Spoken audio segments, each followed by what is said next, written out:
On a frigid December morning in 2022, Burwood Road in Traverse City, Michigan, woke up to the kind of silence that does not feel peaceful. It felt watchful. Four unmarked police cars rolled slowly along the residential street, their engines low, their lights off. They coasted to a stop in front of a modest, single-story home with a pale exterior and a snow-crusted driveway, the Marshall residence. Curtains shifted up and down the block as neighbors peeked out, holding their breath, trying to guess which house, which family, had just become the center of something terrible. Officers in heavy tactical jackets stepped out, boots crunching on frozen slush, hands resting near holstered sidearms as they quietly fanned out around the property. Inside, 52-year-old M. Marshall stood in the kitchen, going through the same routine he had followed for decades. Grind the beans, fill the filter, set the mug on the counter. Listen for the slow drip of coffee. But the ritual did not calm him the way it usually did. His hand shook just enough for the cup to rattle against the saucer. His 19-year-old son, Evan, had not come home the night before. A rapid knock hit the front door, sharp and official, cutting through the muffled quiet of the house. It was a little after 8 that cold morning when the words came, "Mr. and Mrs. Marshall, Traverse City Police Department. We are here to talk about the disappearance of Evan Marshall." Later, one of the officers would remember the way M. Marshall reacted, how he set the coffee cup down so carefully, as though any sudden movement might shatter everything around him, how his hands trembled, but his face stayed oddly calm, as if some part of him had sensed that something terrible was coming and knew there was no way to stop it anymore. Before we go back to the beginning of this case, take a moment to support the work that brings stories like this to light. This is the Criminal Schema. If you care about unsolved mysteries, modern forensics, and the long road to justice, please hit the like button, leave a comment about where you are watching from, and subscribe to the channel so you never miss a new episode. Now, let us go back 10 years, to the night everything went wrong. Traverse City, Michigan, entered the early days of winter in the year 2012 under a thin, icy sheet of snow. The short afternoons faded quickly into a dense northern darkness, the kind that seems to arrive before most people are emotionally ready for night. On a quiet suburban street, the Marshall family was whole. Their son, Evan Marshall, was home for winter break after his first semester at the University of Michigan. 19 years old, Evan was the kind of young man people described as quiet but steady. He helped with chores without being asked twice, checked in with his parents, and still made time to see a few close friends from high school. He was not the kind of person anyone expected to vanish. On one of those winter evenings, the routine in the Marshall house was ordinary in every way. Dinner, dishes, light conversation about classes, professors, and the small differences between home and campus life. At some point in the cleanup, Evan wiped his hands on a dish towel, glanced toward the front hallway, and said something simple. "I'm going to step out for a bit." He did not say where he was going. He did not say who he would be meeting. That, by itself, was not unusual. Evan had always valued his independence, and sometimes went for walks when he needed to clear his mind. The front door closed behind him with a soft, hollow sound that seemed louder than it should have in the stillness of a winter evening. The noise carried down the hallway, bounced off the quiet rooms, and then was gone. No one in the family felt alarmed. Not yet. Night thickened over the neighborhood. Porch lights glowed against fresh frost. A few cars rolled past on the main road, tires whispering over the snow. Inside the Marshall house, time moved forward in small increments. A television murmured in the background. Phones were plugged into chargers. Bedrooms darkened, one by one. When dawn finally arrived, pale and sharp, Evan's room looked exactly as it had the night before. The bed was untouched. The pillows were undisturbed. No one had heard the front door open again. No one had heard footsteps in the hallway. There was no sign that Evan had ever come home. At first, the family reached for the reasonable explanations. Maybe he had stayed with a friend and fallen asleep there. Maybe his phone had died. Maybe he had lost track of time and would come through the door at any moment, apologizing for worrying them. Calls began, one after another. Evan's phone rang, then rang again. and then reflexively rolled over to voicemail. Text messages stacked up. Where are you? Are you okay? Call us. No response. The Marshall family split up their efforts. Some stayed by the phone in case Evan called. Others walked the neighborhood, retracing the routes he usually took on his evening walks. They knocked on doors, spoke with neighbors, and checked at the small places he often visited. Had anyone seen him the previous evening? Each answer was the same. No. As the hours stretched, a line was crossed. Almost imperceptibly at first, the family's unease shifted into something heavier. The absence was no longer explainable by oversleeping or a dead battery. They had checked everywhere they could think of. They had called everyone whose number they had. And still, no Evan. That was the moment the situation stopped being strange and became something else. Evan Marshall was missing. Realizing there was nothing more they could do on their own, the Marshalls called the Traverse City Police Department and reported their son missing. They explained that he had left the house the previous evening and had not returned, that his room had not been touched, that his phone had gone silent. Within minutes, an initial response team was dispatched to the Marshall home. Officers arrived, not yet with flashing lights or crime scene tape, but with clipboards and measured questions. They were there to document the situation, to decide whether this was a misunderstanding that would resolve itself or the beginning of something far more serious. They started with the basics. Did Evan have a history of leaving home without notice for long periods? No. Did he have any medical conditions that might affect his judgment or orientation? No. Had he left a note, sent a message, or made any comment suggesting he intended to disappear, even temporarily? No. The picture forming on the report pages was simple and unsettling.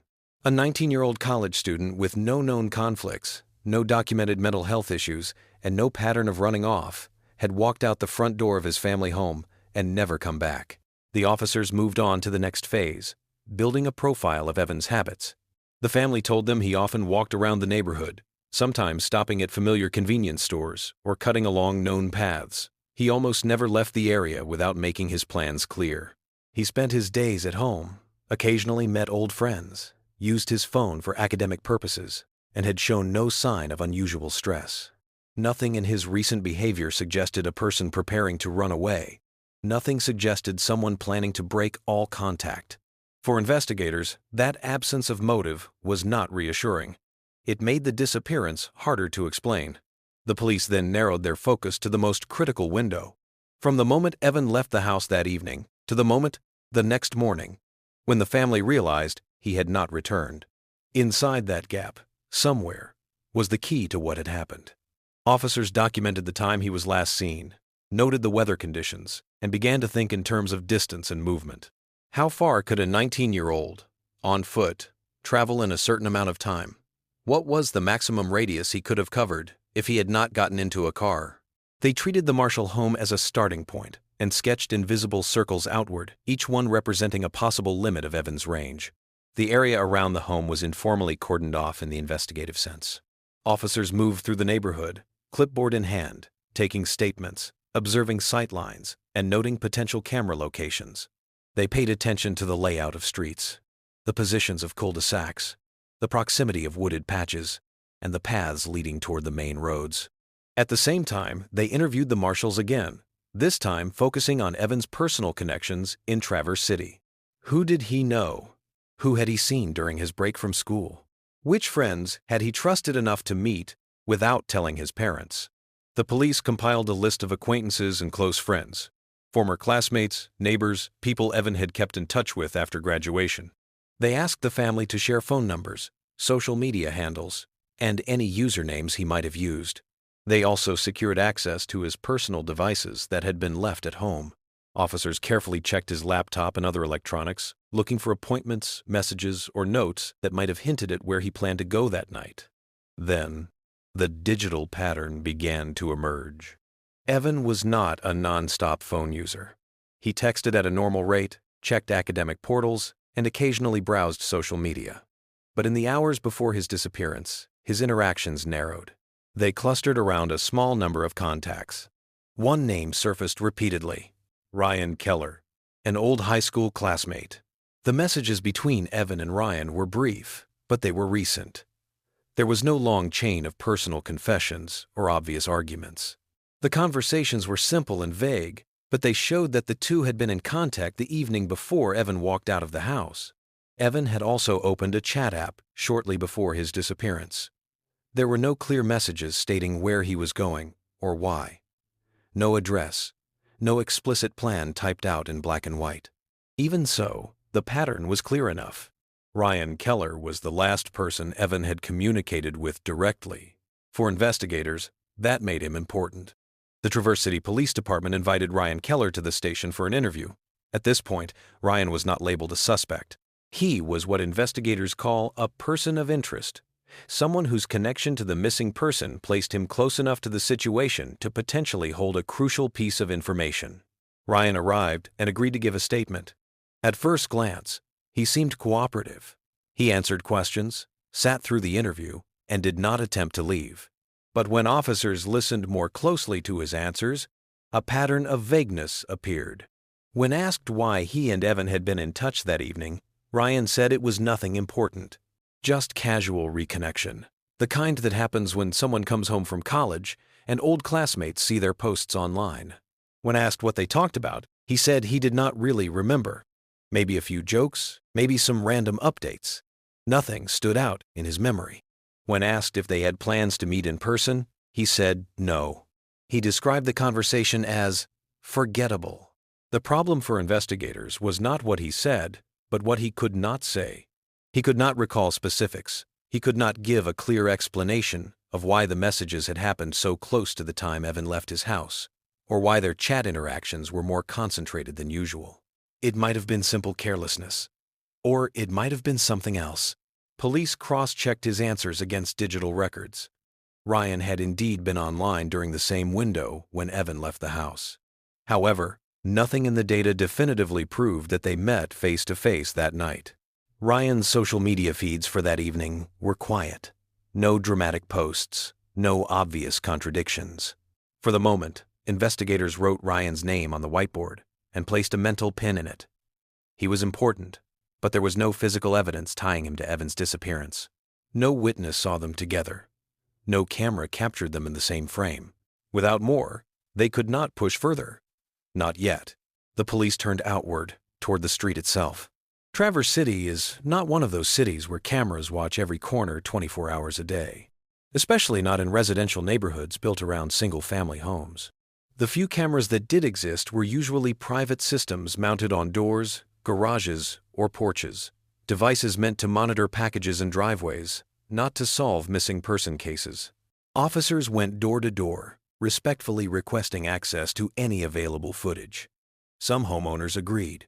Others did not have cameras at all. Those who did shared low-resolution video files with narrow fields of view. Most of what they found were empty streets, cars driving past, and small snippets of neighbors going about their routine.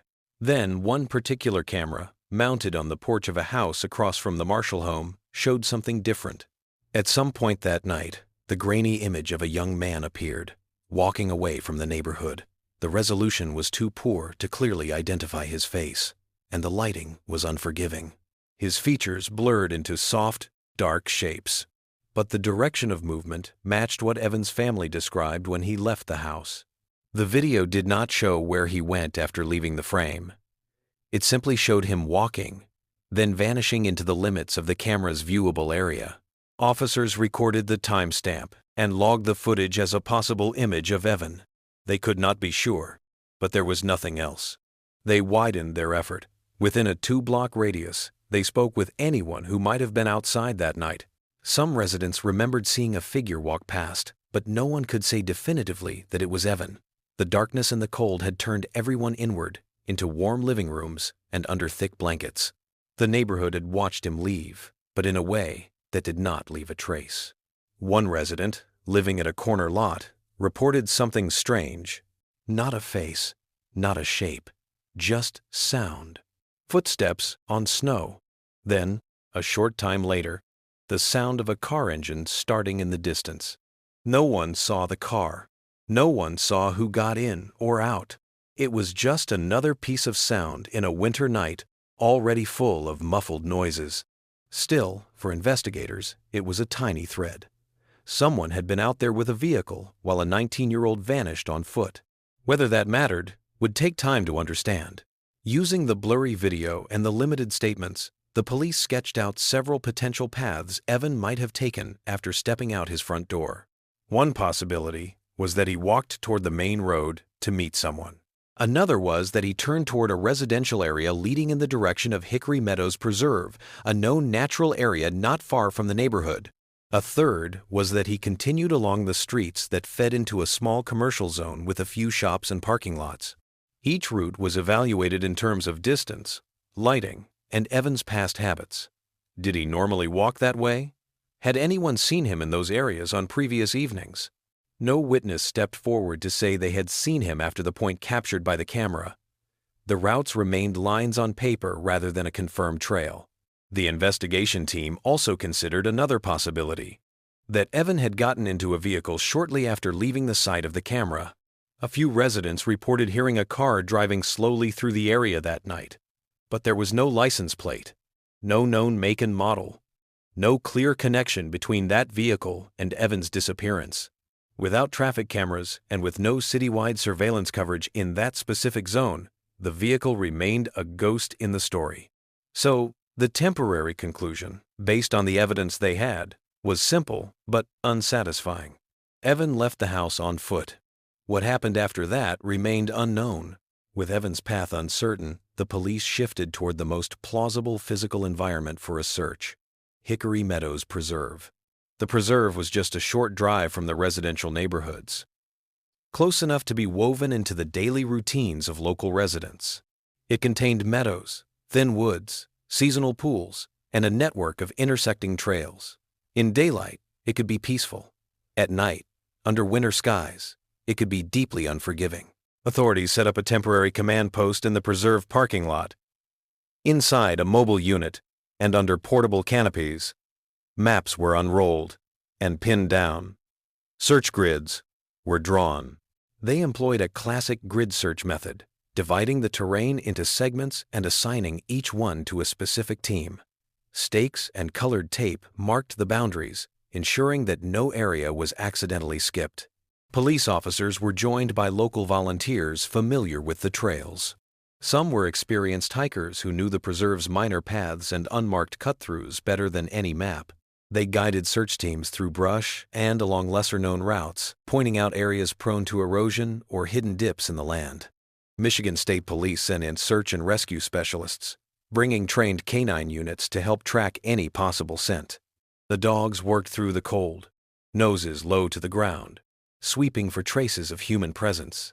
Helicopters from the state police circled overhead, scanning open areas and treetops for any sign of disturbed snow or unusual patterns. Winter fought against them at every step. Snow layered over any footprints that might have existed. Fallen branches looked like possible clues from a distance, but on closer inspection were just natural debris. Pieces of litter turned out to be old and unrelated. A glove here, a scarf there. Each object had to be examined and then cleared. In the first days, teams found nothing that could be reliably tied to Evan. No clothing that matched his outfit that night. No personal items. No disturbed ground indicating a struggle or a fall. After days of effort, with teams moving over a widening radius, the results remained frustratingly empty. The physical search was not abandoned, but it became clear that finding Evan this way was increasingly unlikely. So investigators turned to something else. With the forests and meadows yielding no answers, the investigation shifted toward digital traces. The year 2012 was not the technological landscape we know today. Smartphones existed, but their capabilities and the supporting infrastructure were still limited compared to the following decade. Location services were less precise. Cell towers covered wide swaths of land, not narrow slivers. When the police obtained data from Evan's cell carrier, they saw that his phone had connected to a nearby tower shortly before going completely offline. That final ping confirmed that the device had been active after he left home. But the coverage radius of that tower encompassed many places at once: residential streets, part of Hickory Meadows Preserve, and segments of the main road leading out of the city. In other words, the tower could say, He was somewhere in this broad region, but nowhere specific within it. Effective triangulation would have required multiple towers recording simultaneous signals. In Evan's case, only one main tower and a poorly placed secondary tower were involved. The quality of the data did not allow investigators to draw sharp conclusions. Call logs and internet activity showed no sign that he made calls or used data after that last connection.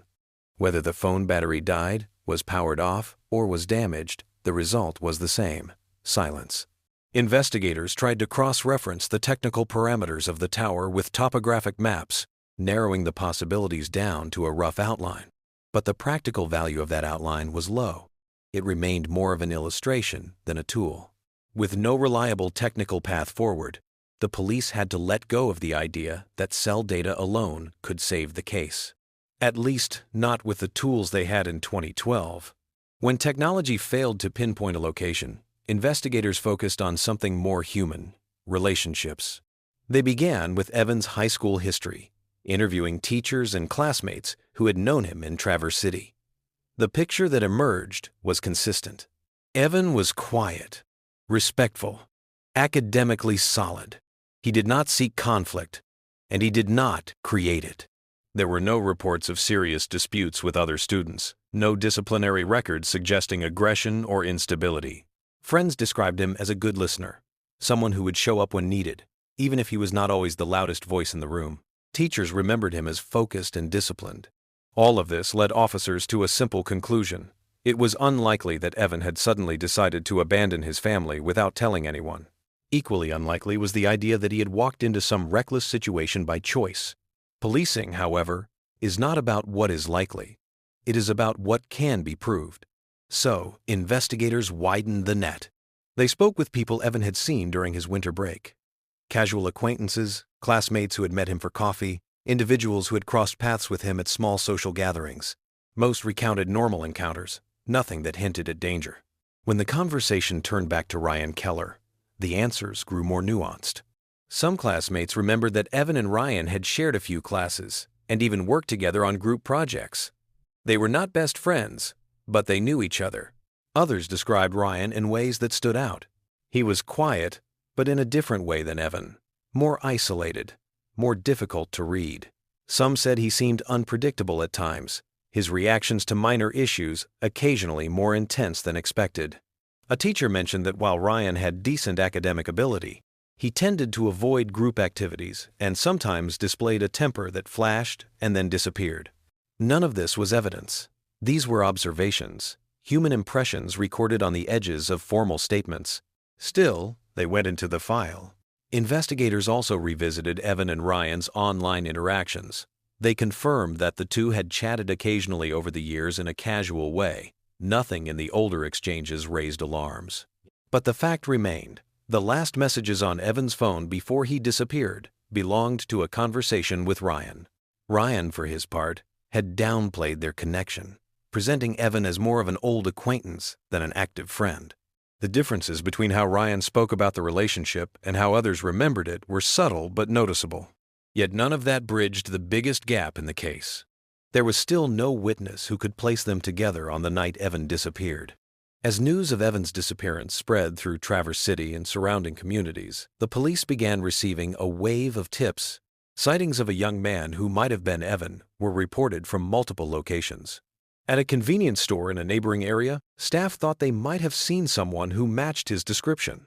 Investigators pulled the security footage from that store, only to confirm that the young man's build and height did not match Evan's. In another town, someone reported seeing a youth walking along the side of the road with a backpack. When questioned, the witness described clothing and facial features that diverged from Evan's recorded characteristics. Farther out, near a northern wooded area, a passerby said they had seen a lone figure on a trail at night, walking quickly. When officers checked the area, there were no fresh signs of recent human passage and nothing left behind. Each tip took time to investigate. Each one required forms to be filled, phone calls to be made, and sometimes travel to verify. None of them brought Evan closer. Residents also began turning in items they found in local woods and along trails: gloves, scarves, aluminum cans, torn bits of fabric. Every object had to be tagged, examined, and compared against descriptions of what Evan owned or wore. In the lab, each piece was tested. Most items were generic, common brands, often weathered by long exposure. None matched specific clothing the marshals had described. Biological testing found no DNA belonging to Evan. Alongside physical tips, anonymous calls, and social media messages floated rumors. Some suggested Evan had left by choice, perhaps hitchhiking out of town. Others speculated about arguments that did not exist, or mysterious strangers no one could identify. Without names or verifiable details, these narratives were quickly ruled out. They did not match known facts and could not be tested. When the fog of tips finally thinned, investigators found themselves more or less where they had started. A missing teenager. A winter night. No witnesses. No body. No crime scene. At a certain point, a missing person case can feel like a maze whose paths have all been walked. The Traverse City Police Department reached that moment. They gathered every piece of information they had collected into a single file: Evan's personal data, his communication histories, statements from family, friends, and neighbors, camera footage, tip reports, search maps, and cell tower logs. They laid out the timeline one more time.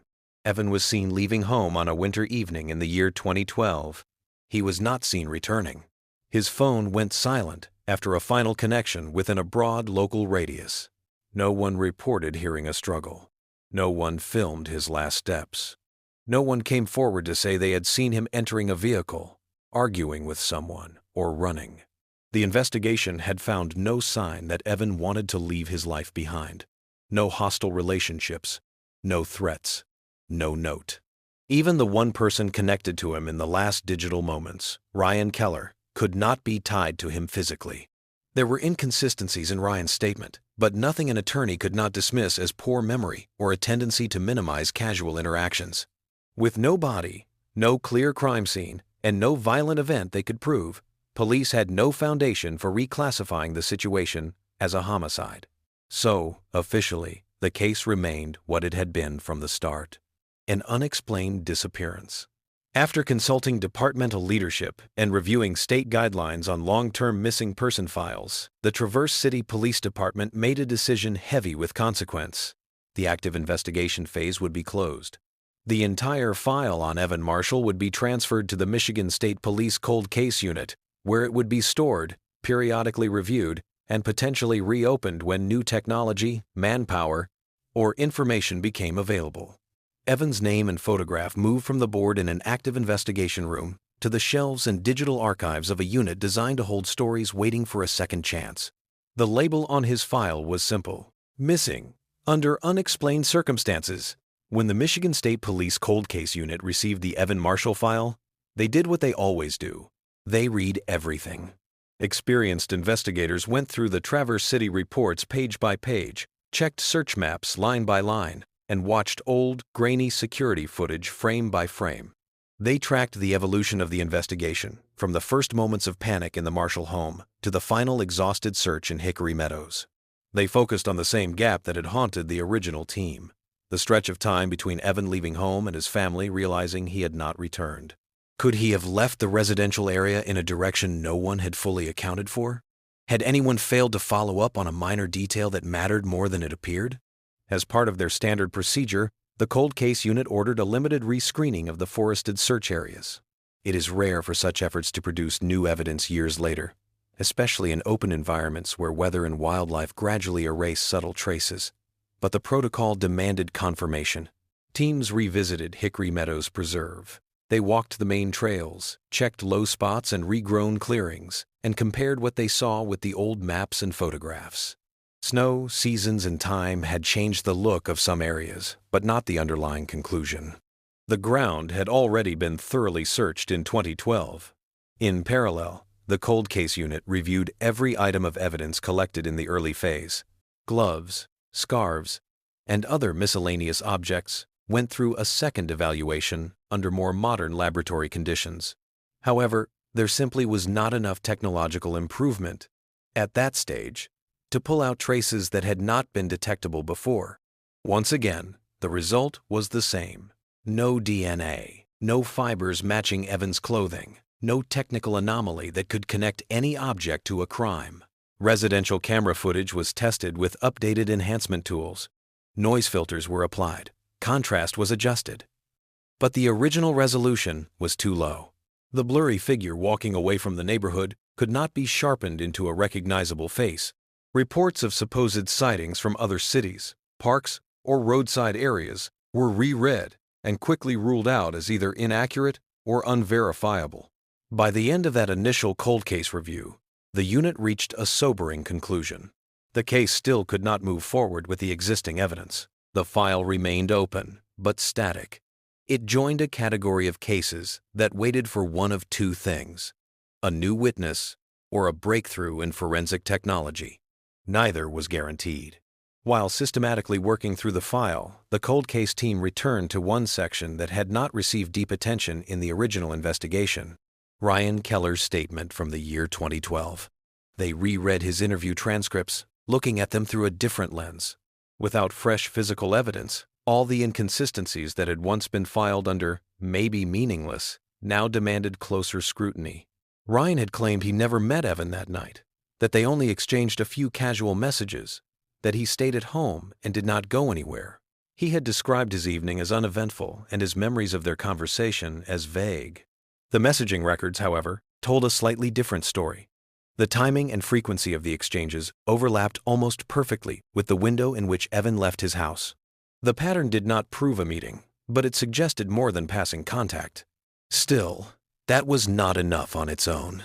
Then, tucked into the old notes, the cold case team found a brief reference written almost as an afterthought. At the time of Evan's disappearance, Ryan Keller had been driving a 2006 Subaru Outback. In 2012, before vehicle forensics had advanced to where it is today, that detail had not seemed especially useful. Yes, officers recorded the make and model, but there was no widely accessible, standardized way to extract meaningful trip data from the car's internal systems. The question of where Ryan had driven that night was explored only through his verbal answers, not through the electronic brain of the vehicle itself. By the time the cold case unit took a fresh look at the file, automotive technology and forensic technology alongside it had changed. Investigators now knew that many mid-2000s vehicles contained electronic control units capable of storing pieces of trip data, ignition events, speed changes, error logs, and sometimes even coordinates if a navigation system had been installed. Forensic tools had been developed not just for traffic accidents, but for crimes requiring detailed movement reconstruction.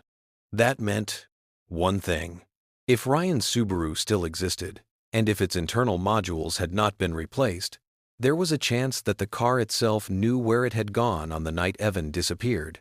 The cold case unit logged this as a promising direction and waited for the right moment and the right tools to pursue it. As the years passed, the Michigan State Police gradually acquired newer forensic capabilities. By the time the calendar turned into the year 2022, their automotive forensic team had access to equipment that could extract and decode data from older vehicles once thought to be opaque. The Evan Marshall file, sitting in the cold case archives, still listed the Subaru as a potential avenue of inquiry. What had once been a theoretical option had become a realistic plan. Investigators first had to answer a simple question: where was the car now? Records showed that Ryan Keller still owned a 2006 Subaru Outback. Inspections confirmed that its major control modules, including the engine control unit and airbag module, had not been replaced. That was enough. The cold case unit applied for and obtained a search warrant authorizing a forensic inspection of the vehicle. Ryan's Subaru was carefully transported to a Michigan State Police technical lab. There, forensic specialists connected specialized devices directly to its internal systems, tapping into the hidden memory of modules never designed with criminal investigations in mind. The extraction process was not fast. Older event logs can be fragmented, overwritten, and degraded. But slowly, piece by piece, data emerged. Among the information recovered were records of ignition cycles, speed changes, and other parameters associated with driving events.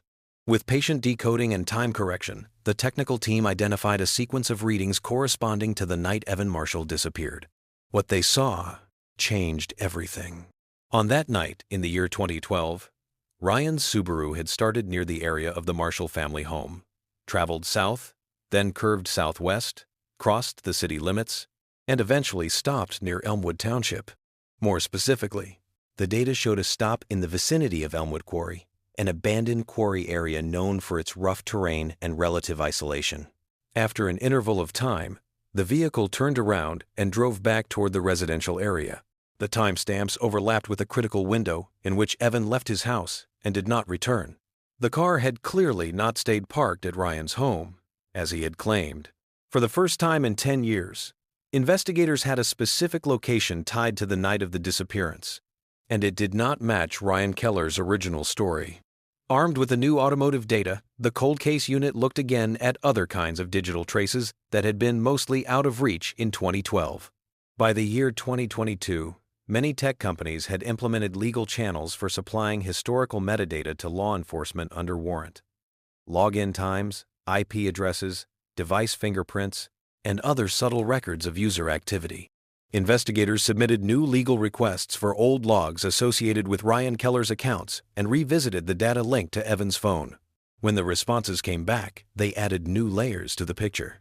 Metadata showed that Ryan had opened a messaging application around the time Evan left the house. This clashed with his claim that he did not remember what he was doing that evening and that their conversation was unimportant. More strikingly, the IP address recorded for one of Ryan's logins placed him in the western outskirts of Traverse City, an area consistent with the route toward Elmwood Township and the quarry. At the same time, records associated with Evan's phone indicated that one of his final messages had been sent while his device was connected from near the intersection between the Marshall neighborhood and the road that led toward Elmwood Township. Shortly after that, his phone ceased all activity. On their own, each piece of data had limited power. Together, they formed a pattern. Investigators built a composite map, plotting timestamps from 3 sources: Evan's cell tower activity, Ryan's vehicle movement from the Subaru's internal logs, and social media metadata. The combined timeline looked like this. Evan leaves his home on foot. His phone connects briefly from the area near the road that leads toward Elmwood Township. Around the same time, Ryan's Subaru starts in the residential zone, travels south and then southwest, heading toward Elmwood Quarry. Ryan's account later logs in from an IP address reflecting a western location. The Subaru stops near Elmwood Quarry, remains in that general vicinity for a period of time, then returns toward the residential area. At no point does the digital record support Ryan's claim that he simply stayed home all evening, nor does it support his suggestion that he had no notable interaction with Evan that night.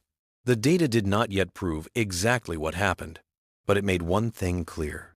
Ryan Keller's original statement was no longer just vague. It was provably false.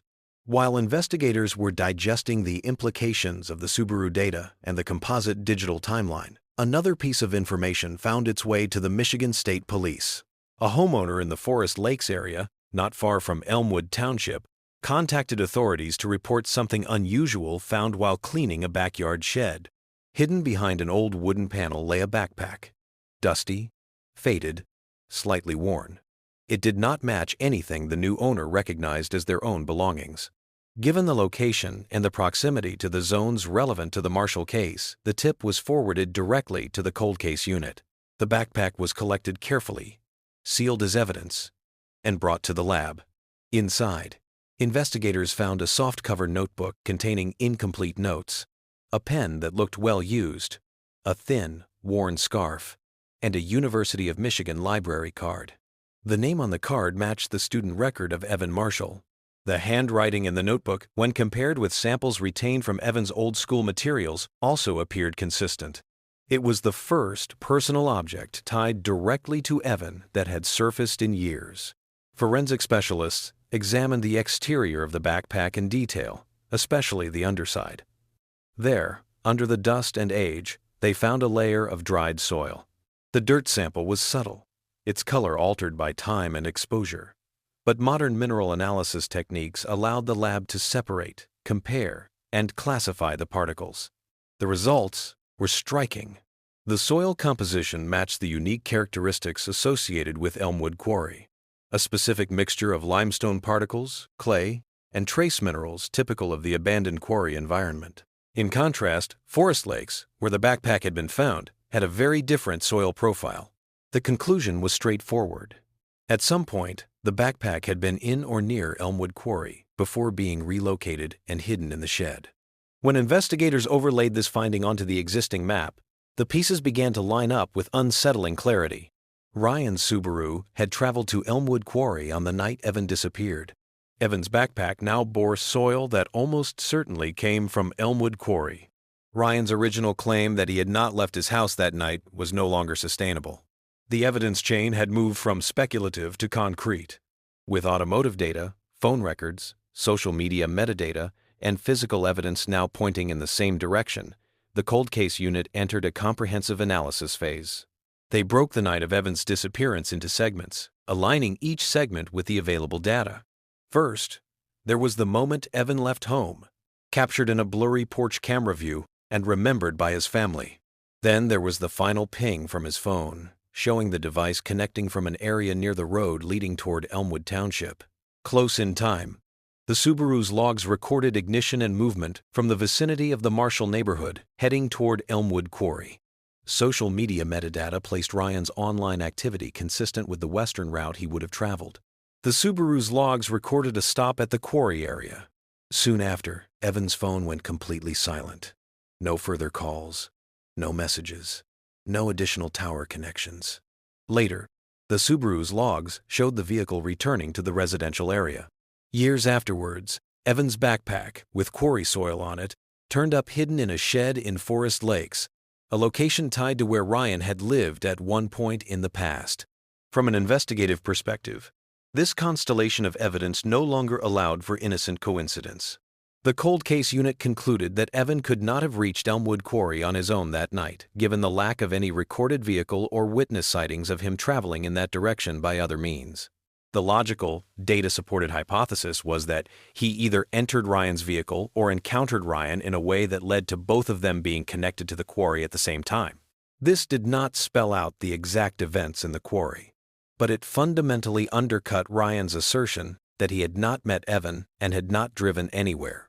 It placed him, his car, and Evan's possessions at Elmwood Quarry at the very moment a 19-year-old vanished from the face of his community. With that, the case had moved from a mystery without direction to one centered around a single location and one man. The next step was not to immediately confront Ryan, but to understand who he was 10 years later. The cold case unit initiated a surveillance phase. Records showed that Ryan still lived in the Traverse City area. He held part-time employment and maintained what appeared, on the surface, to be a stable routine. He had not left the state. He had not dramatically changed his lifestyle. Investigators covertly monitored his daily activities. They noted his work hours, his movements, the places he frequented, and the people he met.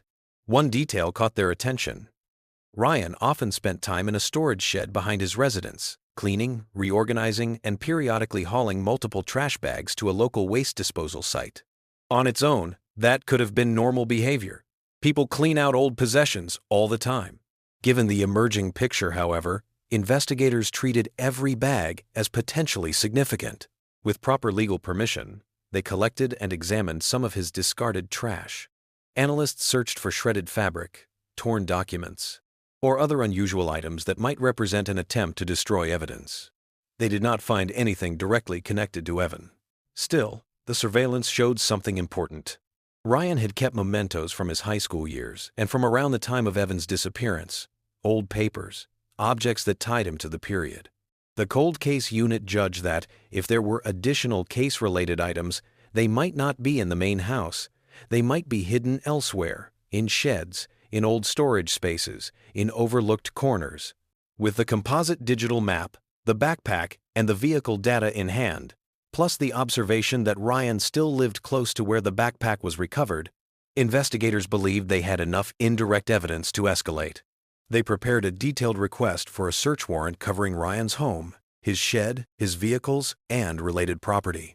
They also prepared a request for a temporary arrest warrant based on providing false information and possible obstruction of an investigation. The prosecutor who reviewed the file agreed. Ryan's earlier statement, now directly contradicted by multiple forms of modern evidence, justified treating him as a primary suspect rather than a peripheral figure. The case had finally reached a turning point. Once the warrants were signed, law enforcement moved in a coordinated operation. Ryan Keller was taken into custody. His property was secured for a systematic search.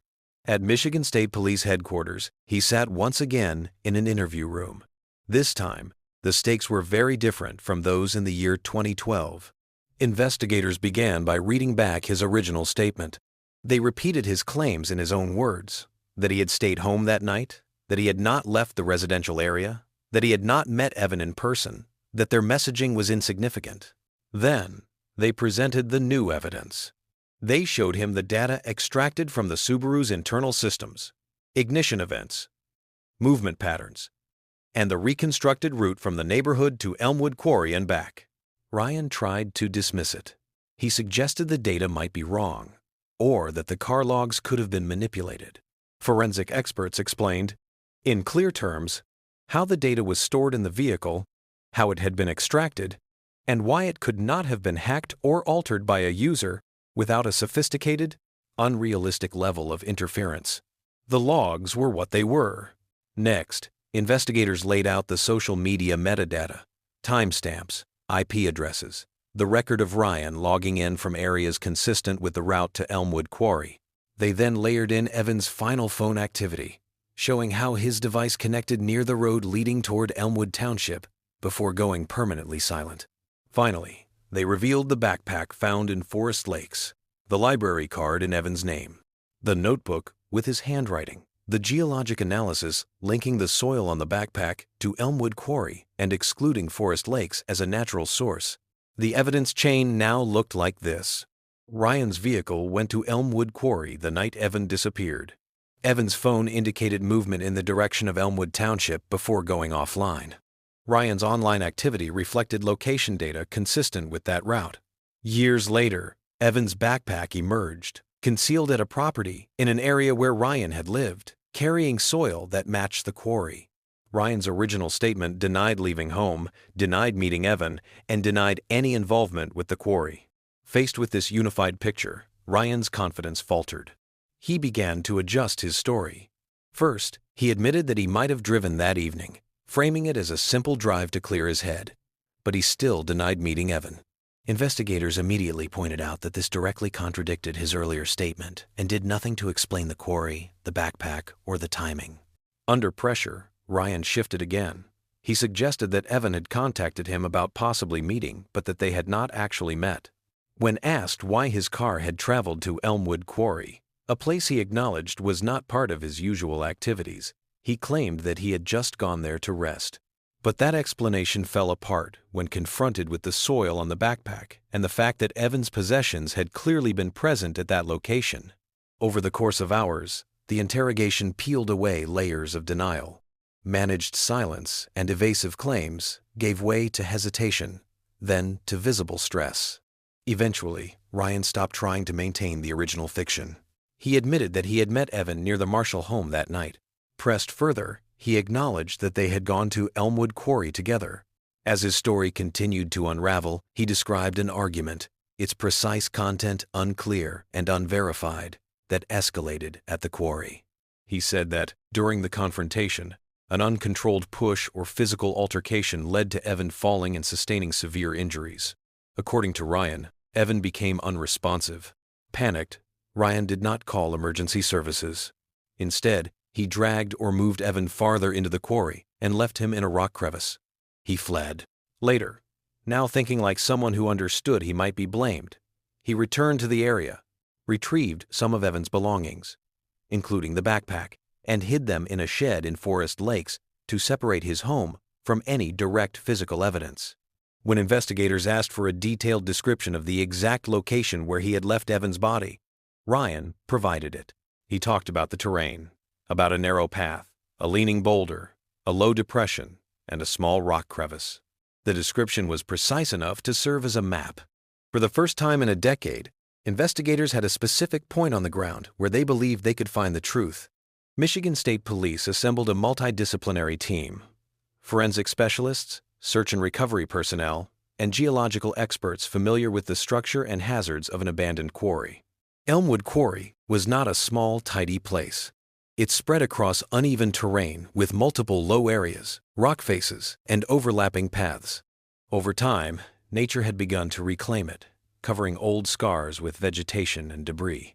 Using Ryan's description, investigators narrowed their focus to an area between two low rock faces, not far from an access point, but out of sight from the main road and casual visitors.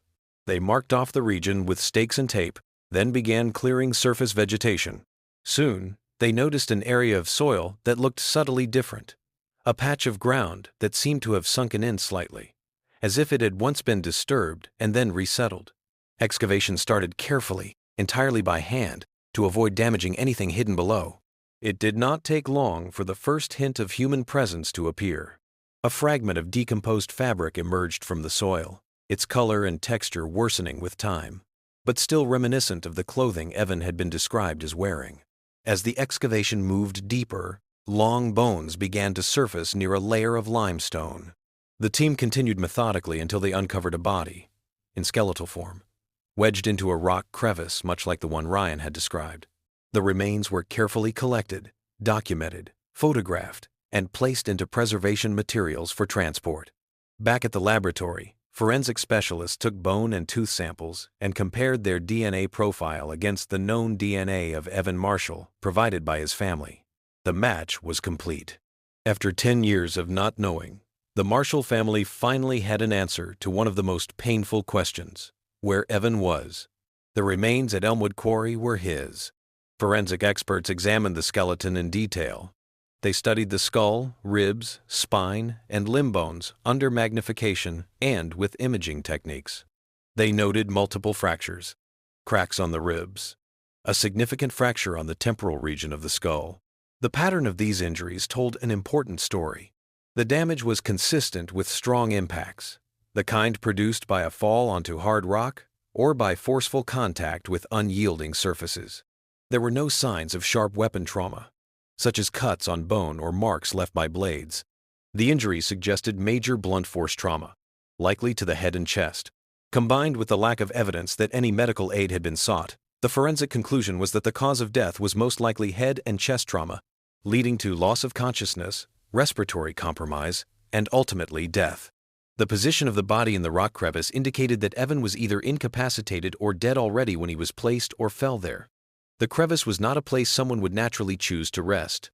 The forensic findings aligned closely with Ryan's eventual admission of an argument that turned physical, followed by a fall and a decision to leave Evan in the quarry. This did not absolve Ryan. It clarified his role. He had not reported a tragic accident. He had walked away from it, and then worked to conceal it. With Evan's body recovered, his identity confirmed, and the cause of death determined, the case moved from pure investigation into the realm of prosecution. The entire updated file was sent to the office of the Grand Traverse County prosecutor. Prosecutors reviewed Ryan's interrogation statements alongside the independent forensic evidence. They saw Ryan's initial denial of any involvement. They saw the later shift to partial admission, and eventually, the acknowledgement of an argument, a fall, and concealment. They weighed those elements against the new vehicle data, the digital timeline, the backpack with soil from the quarry, and the forensic examination of Evan's remains.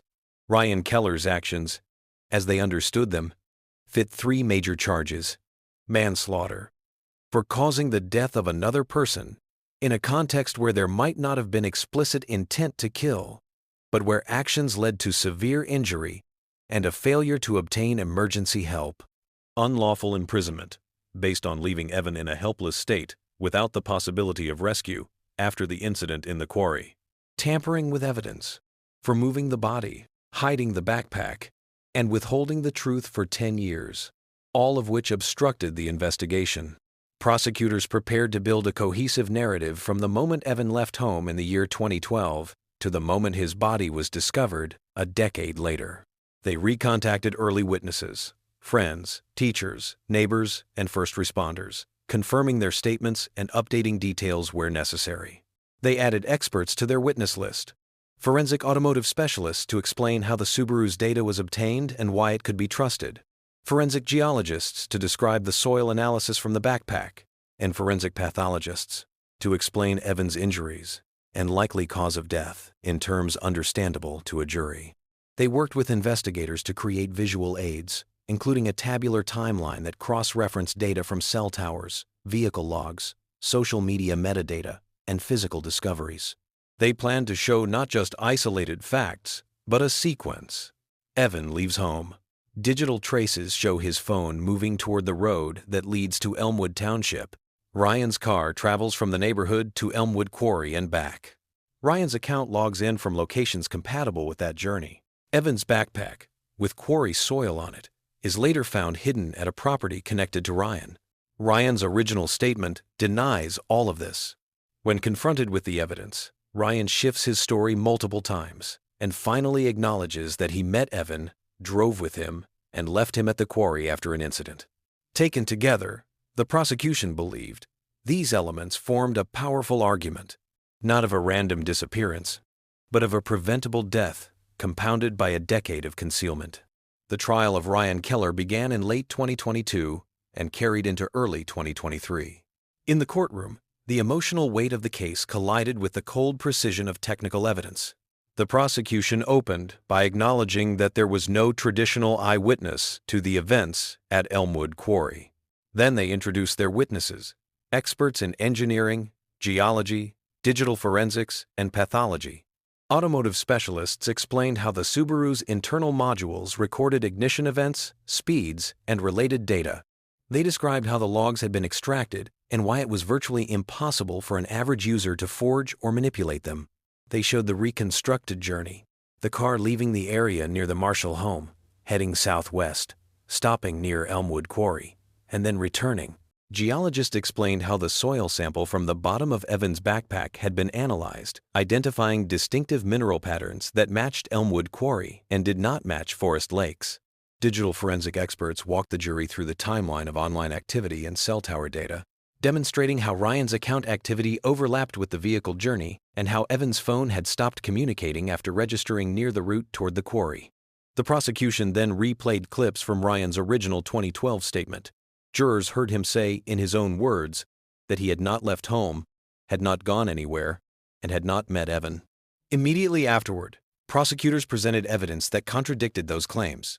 Vehicle data showing he had gone somewhere. Metadata placing his activity along that route. The backpack and the body tying him to Elmwood Quarry.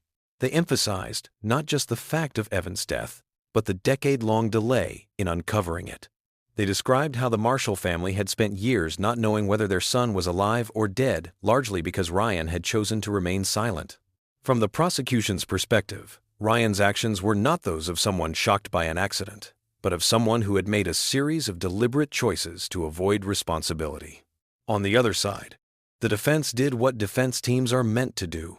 They conceded that Ryan's actions after the incident were wrong, but argued that the initial event had been an accident, a tragic, unintended consequence of an argument between young men.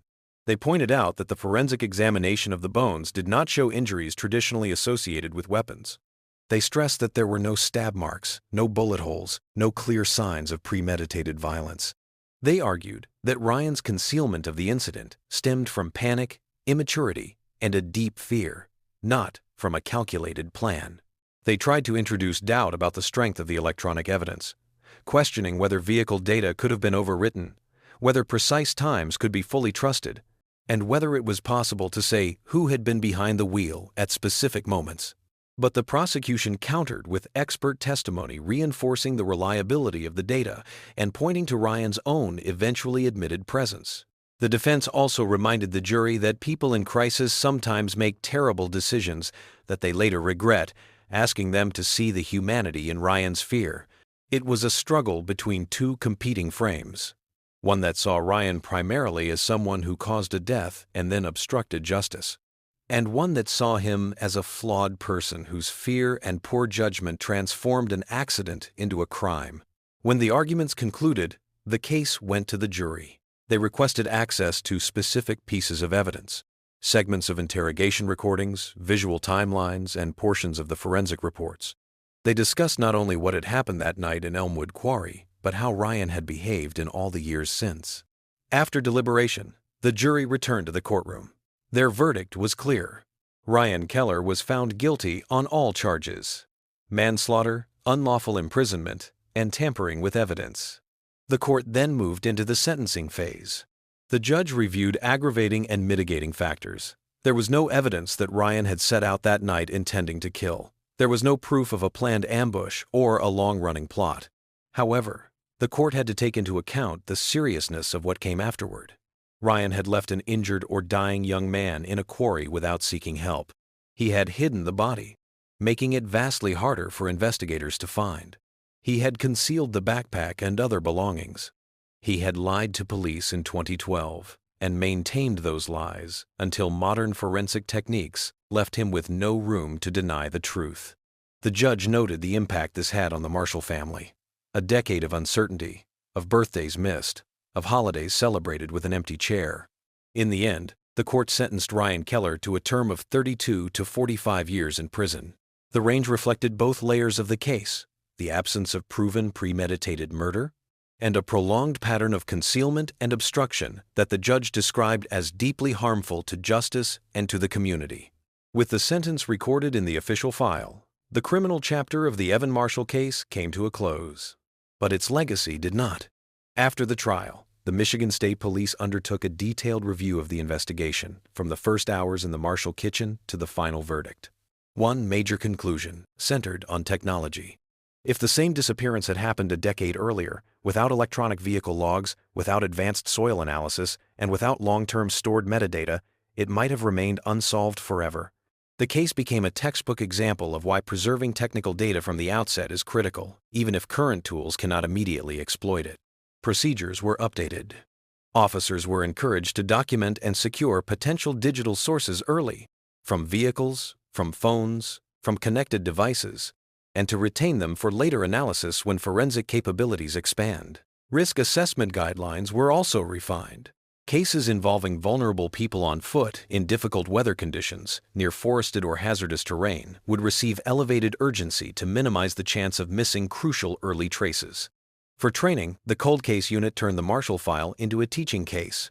New investigators studied how 3 independent streams, automotive data, digital metadata, and geological analysis, converged. They learned that cold case work is not just about rereading old statements. It is about looking at those statements again in the context of new tools, new ways of connecting information, and new scientific methods. In Traverse City and beyond, the community impact was also significant. Residents saw firsthand how a missing person case can stretch not just for days, but for years or decades, especially when key witnesses are not honest.